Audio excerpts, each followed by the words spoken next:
Hi guys, this is Grandpa again. We're going to start chapter 18 tonight, and it's called April Winds. And one of the things you have to understand is that Mr. Popper and the Penguins up to this point have been traveling around the country doing shows, but it's all been in the winter time when it's cold. But now that it's turning into April is the beginning of spring, so the air is getting warmer, and that's probably going to be a problem for the Penguins, isn't it? So here we are on chapter XVIII, 10, 15, 16, 17, 18. We're on chapter 18, and it's called Spring Winds. If it was unseasonably warm in Boston, it was actually hot in New York City. In their rooms at the Great Tower Hotel overlooking Central Park, the Penguins were feeling the heat badly. Mr. Popper took them up to the roof garden to catch whatever cool breeze might be blowing. The Penguins were all charmed by the sparkling light and the confusion of the city below. The younger birds began crowding over to the edge of the roof and looking down at the great canyons beneath him. It made Mr. Popper very nervous to see them shoving each other as if at any moment they might succeed in pushing one bird over the edge of the building. He remembered how the South Pole penguins always did this to find out what danger lay below. When the Penguins were concerned, the roof was not a safe place for them. Mr. Popper had never forgotten how badly frightened he had been when Captain Cook had been so ill before Greta came. He could not risk the chance of losing one of his penguins. Where the Penguins were concerned, nothing was ever too much trouble for him. He took them downstairs again and bathed them all under the cold showers in the bathroom. This kept him busy a large part of the night. With all this lack of sleep, he was quite drowsy the next morning when he had to call the taxis to get to the theater. Besides that, Mr. Popper had always been a little absent-minded. That's how he made his great mistake when he said to the first taxi driver, "Take me to the Regal Theater." "Yes, sir," said the driver, threading his way in and out of the traffic of Broadway, which generally interested both the children and the Penguins. They had almost reached the theater when the driver suddenly turned around and said, "Say, you don't mean to say that these Penguins are going to be on the same bill with Swenson's seals, do you?" "I don't know what else is on the bill," said Mr. Popper, paying him. "Anyway, here's the Regal." And they piled out and filed in the stage entrance. In the wings stood a large, burly, red-faced man. "So these are the Popper performing penguins, huh?" he said. "Well, I want to tell you, Mr. Popper, that I am Swenson, and those are my seals in there on the stage right now. And if your birds try any funny business, it'll be too bad for them. My seals are tough, see? They'd think nothing of eating 2 or 3 of your penguins apiece." That doesn't sound good, does it? From the stage could be heard the hoarse barks of the seals who were going through their act. "Papa," said Mrs. Popper, "the Penguins are the last act on the bill. You go run back quick and get those taxis, and we'll let the Penguins ride around for a while in the taxis until it's time for them to go on, time for their number." Mr. Popper hurried out to catch the drivers. When he returned, it was too late. The Popper performing penguins had already discovered the Swenson seals. "Oh, Papa, I can't look," cried the children. There was the sound of dreadful confusion on the stage. The audience was in an uproar, and the curtain was quickly rung down. When the paupers rushed onto the stage, both the penguins and the seals had found the stairway heading to the Swenson dressing room, and they were on their way upstairs. "Oh, I can't bear to think what's happening up there," said Mr. Popper with a shudder. Mr. Swenson only laughed. "I hope your birds are insured, Popper," he said. "How much are they worth?" "Well, let's go up and look." "You go up, Papa," said Mrs. Popper. "Bill, you run out of the theater and call the police to come, and let's try to save at least some of our penguins." "I'll go get the fire department," said Janie. When the firemen, with a great clanging, came and set up their ladders so they could get in through the window of Mr. Swenson's dressing room, they were a little vexed to find that there was no fire. However, when they found 6 black mustached seals sitting barking in the middle of the room, with 12 penguins parading around them in a square, they felt much better. Then the policemen came in from their patrol, and they climbed up the ladder, which the firemen had left against the building.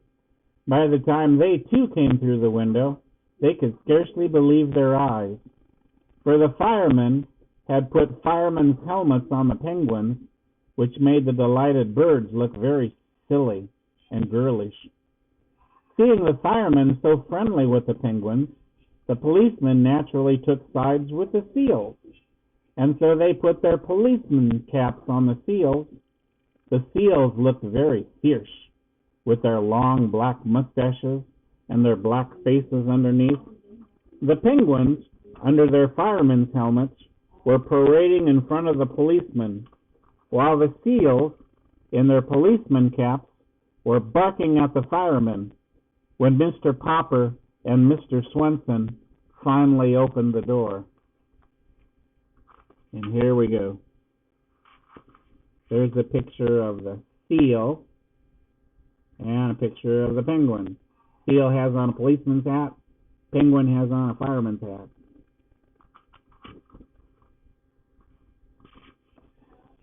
Mr. Popper sat down.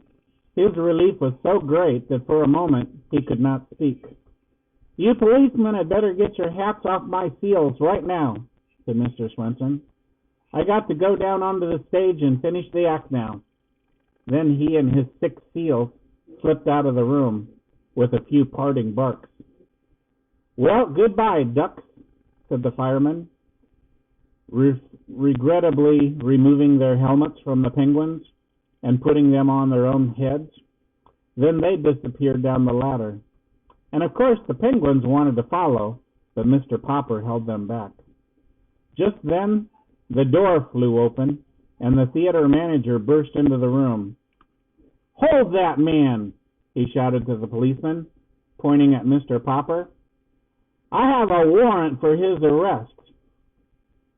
"Who, me?" said Mr. Popper, in a daze. "What have I done?" "You've broken into my theater and thrown the place into a panic, that's what you've done. You're a disturber of the peace."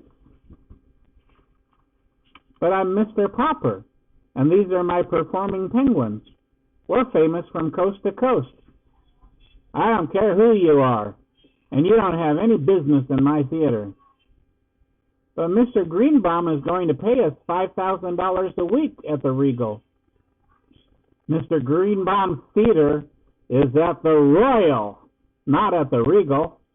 You've come to the wrong theater. Anyway, out you go, you and your performing penguins. The patrol car is waiting outside for you." Oh, he's going to have to go to the police station. And that takes us to the end of that chapter, and now we're on the next chapter, which is XIX, which is 10 and 1 less than 10, which is 9. This is chapter 19, and this chapter is called Admiral Drake. So Mr. Popper, along with Captain Cook, Greta, Columbus, Louisa, Nelson, Jenny, Magellan, Adelina, Scott, Isabella, Ferdinand, and Victoria, were all bundled into the patrol wagon and hustled off to the police station. None of his pleas could move the desk sergeant. That theater manager is pretty mad at the way you busted into his theater, so I'm holding you. I'm going to give you all a nice quiet cell, unless you can furnish bail. I'm putting the bail at $500 for you and for $100 for each of the birds. That means they have to pay money if they want to get out of jail. Lots of money.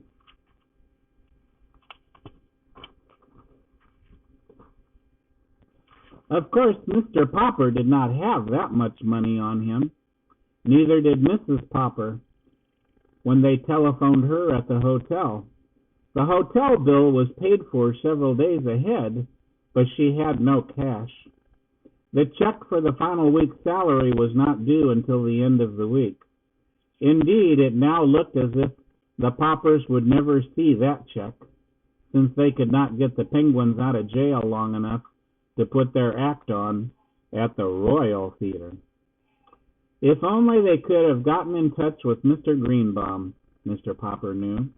That kind man would have gotten them out of jail.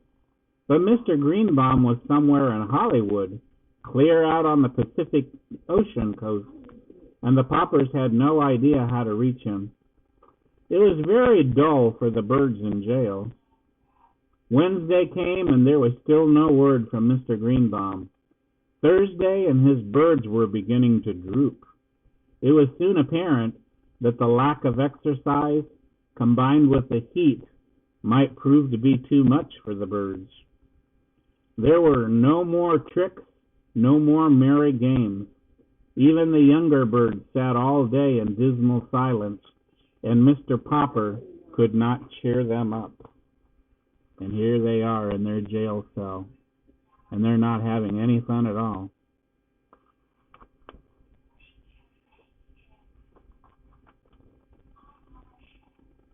Mr. Popper had a feeling that Mr. Greenbaum would probably turn up by the end of the week to see about renewing the contract, but Friday passed without any news from him.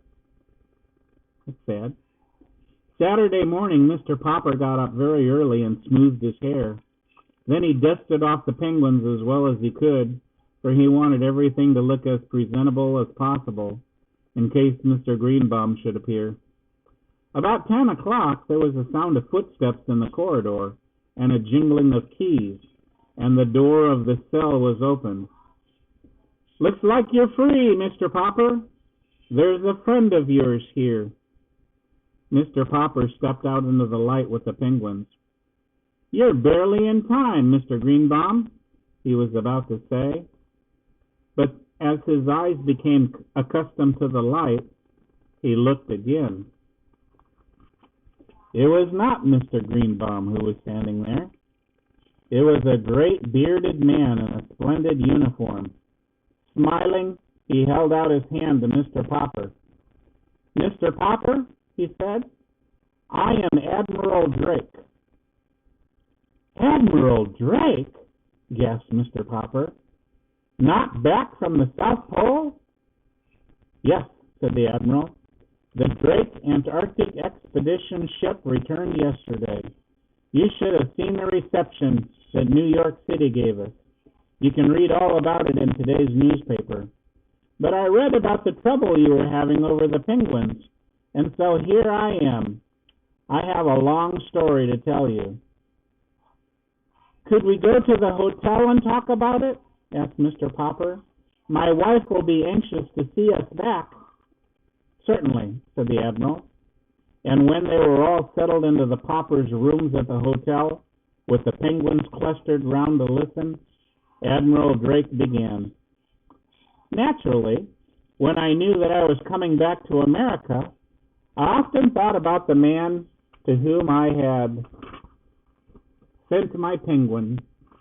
It took us a long time to hear things down here, and I often wondered about how you and the bird were getting along. Last night at the mayor's dinner for us, I heard about the wonderful trained penguin act that you've been putting on all over the country. This morning I picked up the paper, and the first thing I read was that Mr. Popper and his 12 penguins were all in jail. But 12 penguins, Mr. Popper? How on earth? Then Mr. Popper told how Greta had arrived to keep Captain Cook from being lonely, and how the little penguins had grown, and how the clever little band had saved the day for the Poppers when things were starting to look bad. Wow, that's amazing, said Admiral Drake. I've seen a lot of penguins in my time, but never such educated ones as these. It certainly shows what patience and training can do. But now, to get to my point, Mr. Popper, you probably know that I have explored the North Pole as well as the South Pole. Oh, yes, said Mr. Popper respectfully. I have read about both your Arctic and your Antarctic expeditions. Well then, said the Admiral, maybe you know why we explorers prefer to go to the South Pole. Could it be on account of the penguins? Asked Janie, who had been listening very hard. Admiral Drake patted her on the head. Yes, my dear. Those long polar nights get pretty dull when you have no pets to play with. Of course, there are polar bears up there, but you can't play with them. Of course, nobody knows why there are no penguins at the North Pole. For a long time, the United States government has been wanting me to lead an expedition up there for the purpose of establishing a breed of penguins. So I must come to the point, Mr. Popper.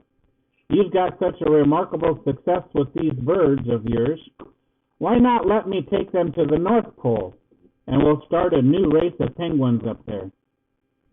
Just then, Mr. Greenbaum and another gentleman were announced. They all shook hands all around, and they were all introduced to the Admiral. Well, Popper, said Mr. Greenbaum, it's too bad about the mix-up over the theaters. But never mind. Here's Mr. Klein, who owns the Colossal Film Company. He's going to make your fortune. You'll be a poor man no longer, Mr. Popper. Poor? Said Mr. Popper. I'm not poor. These birds have been earning us $5,000 a week. Oh, $5,000, said Mr. Klein. What's that? Pin money. I want to put those birds in the movies, Mr. Popper. We've got the story department working on stories for them right now. Well, I'll put each of those birds under a contract that will keep you and the missus on Easy Street the rest of your lives. Papa, whispered Mrs. Popper, I don't want to live on Easy Street. I want to go back to Proudfoot Avenue. Better consider, Mr. Popper, said the Admiral. I can't offer you anything like that. So you say that the men at the North Pole get lonely because there are no penguins up there? Asked Mr. Popper. Yep, they get very lonely, said the Admiral. But if there were penguins up there, then mightn't the polar bears eat them? Oh, ordinarily penguins, yes, said the Admiral, but not such highly trained birds as yours, Mr. Popper.